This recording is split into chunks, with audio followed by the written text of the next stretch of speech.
So we get to our next match, and honestly, one of my most anticipated matches on the card. So excited to talk about this one. Triple threat match for the Divas Championship. Charlotte defending against Sasha Banks and Becky Lynch.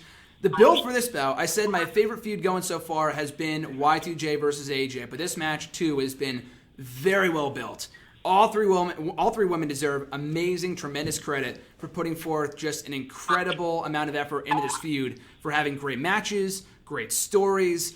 All three women have been doing an amazing job over the past couple of months in feuding over this Divas Championship. But before I go on, Mike, I'll throw it to you first. Who do you got going over?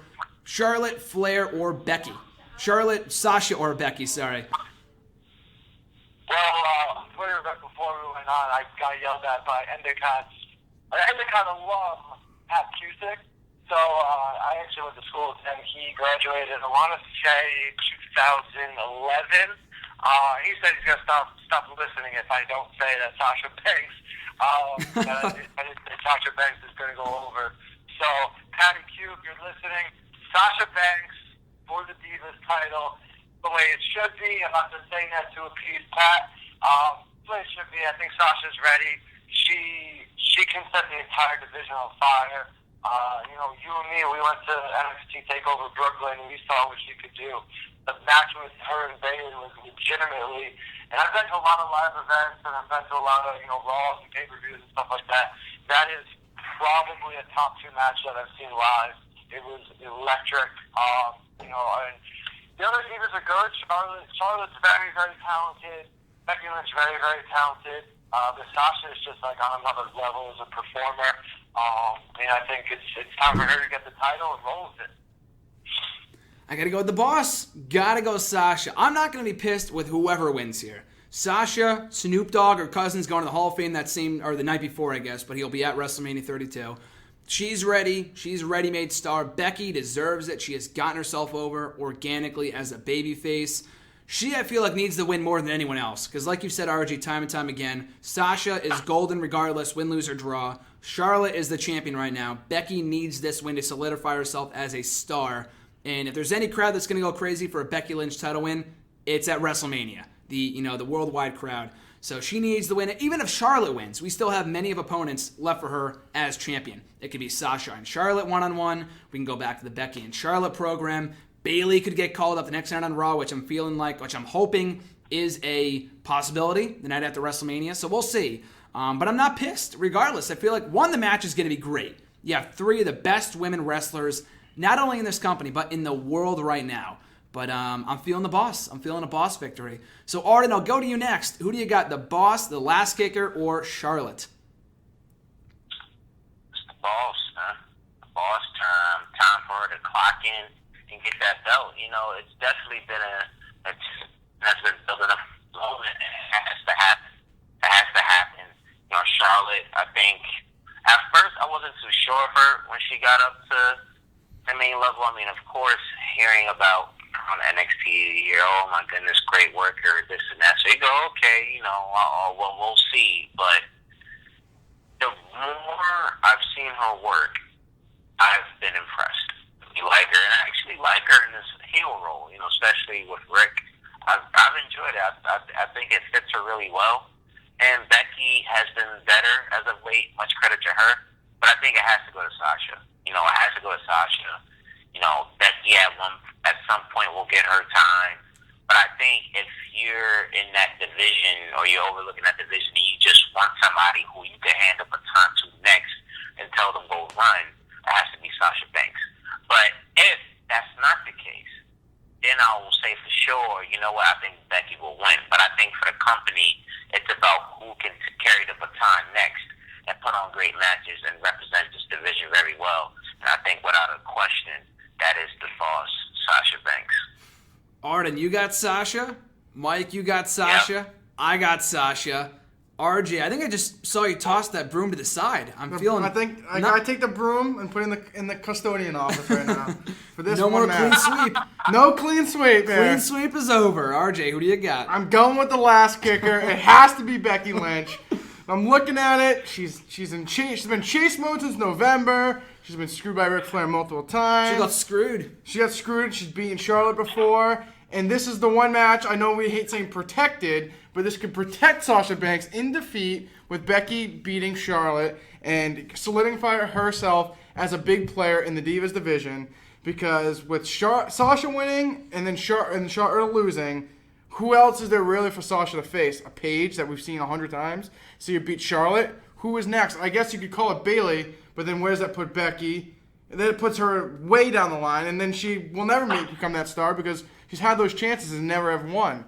So I think this is Becky's time to win. The UK crowd that pretty much takes over WrestleMania will explode if Becky Lynch wins. And I think this is the perfect opportunity for her to win, and this is her moment. Sasha Banks has won the NXT Women's Championship. Charlotte won the NXT Women's Champion and the WWE Divas Championship. And this is her moment to win. Like I said, Sasha, she's hot. She's hot as hell. She could lose 100 matches and no one would care. She's like that Dean Ambrose of the women's division. I think her time is in the future. She's only 22 or 23 years old. Becky and Charlotte are in their late 20s. So I'm looking at it now. Sasha and Paige will be the future of the Divas division coming for years to come. And right now it's Becky's turn. I'm saying Becky Lynch. Oh, he's got the last kicker. RJ just spitting truth. You know what? After hearing RJ's passion speech and then also taking a look at Becky Lynch's Instagram, you know what? I'm going with Becky Lynch too. Let's go, baby. Last kicker. Woo! I'm going. What he said, it did make sense. Makes sense. RJ literally just talked for 90 seconds straight without breathing. I took a huge sip of water after that one. Wow. That's been building up for a while. That has been building up for a while. I got tired listening to it. I can only imagine what he was feeling. Mike, do you want to... Yeah, I'm going with Becky. It makes a lot of sense. Mike, do you want to change your prediction too? I'm interested to see this match, though. I want to see, we're all saying, these girls, this could be a great match. They can tear the house down, blah, blah, blah. And I think if this is NXT, there's no doubt that triple threat match is getting 20 minutes minimum. But I'm interested to see at WrestleMania, you can't really, Trish Stratus and Mickie James, I can't think of too many Divas matches that have gotten a lot of time. And I could totally see Vince, putting his foot down and saying, hey, you guys are only getting, 8-10 minutes. But they could still put a good match on. But it would be unfortunate if they don't get the time that they deserve, Actually, I'm happy you brought that up, Mike, because real quick, because here's what I was wondering, too. Not only wondering how long they'll have to wrestle, but where on the card would you put them? Because I put together my own WrestleMania card a while ago, and in my order, considering how I would want to start off the show, then keeping the flow, along with finishing the show strong, I actually had a triple threat match 5th on my card. As like a cool down, but still good option after the Ambrose Lesnar match. Maybe. I like the fact that you're putting it higher up, making it feel like a bigger deal, one of the main event matches, and I'd be fine with that, but I feel like... That's what I did. I did AJ versus Y2J to kick off the show. Okay. That's what I did. That's perfect. AJ versus Chris to kick off the show. Then I did New Day versus League of Nations. Then 3 is the 7-man ladder match. Then I have Ambrose Lesnar, and I think this. That'd be the winner. 6.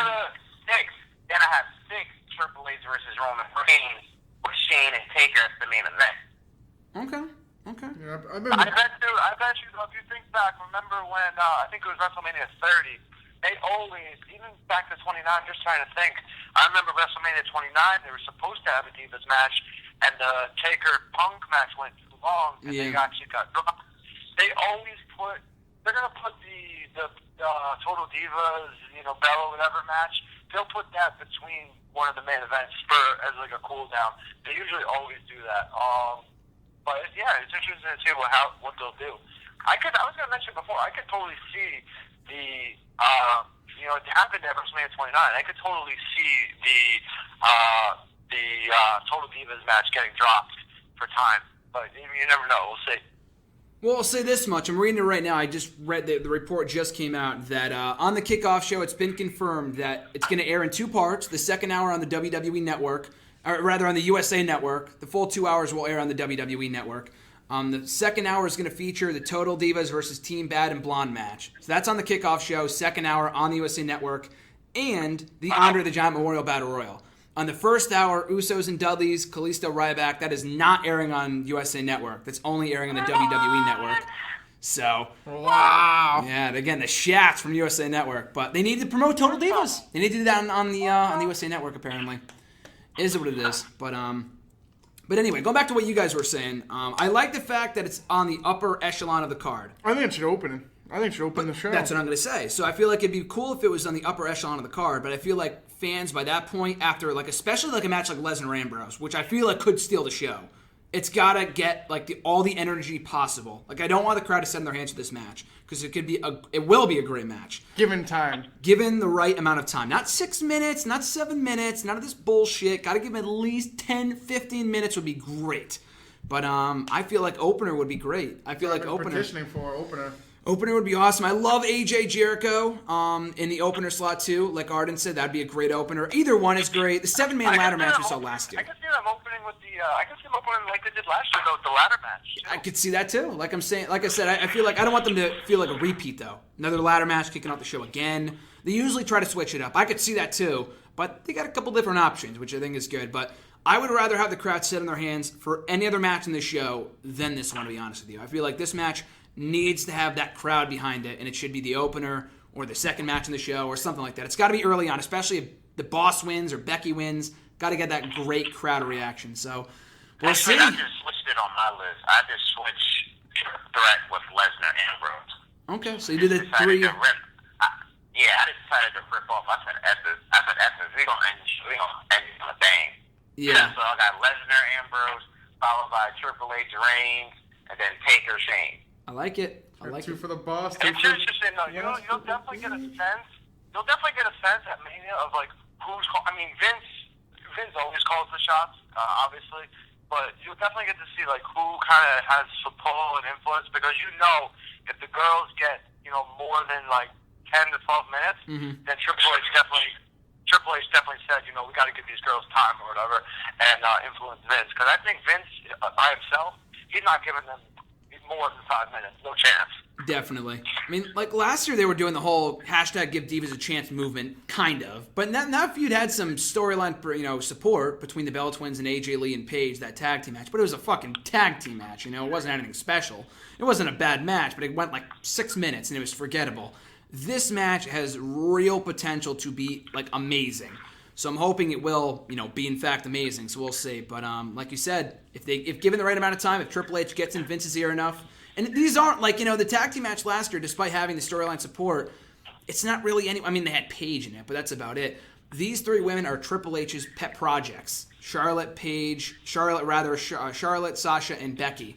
They're the pet projects from NXT. They belong in the upper echelon of WrestleMania. They deserve that spotlight. So hopefully they'll get it. They got 2 for the last kicker, 2 for the boss. We'll see what happens on Sunday. In my opinion, one of the most unpredictable matches on the show. I could see Boss winning. I could see Charlotte pulling an Orton. I could see Charlotte pulling an Orton and maybe retaining. So it could very well go either way or any way in this triple threat match, and I'm looking forward to it.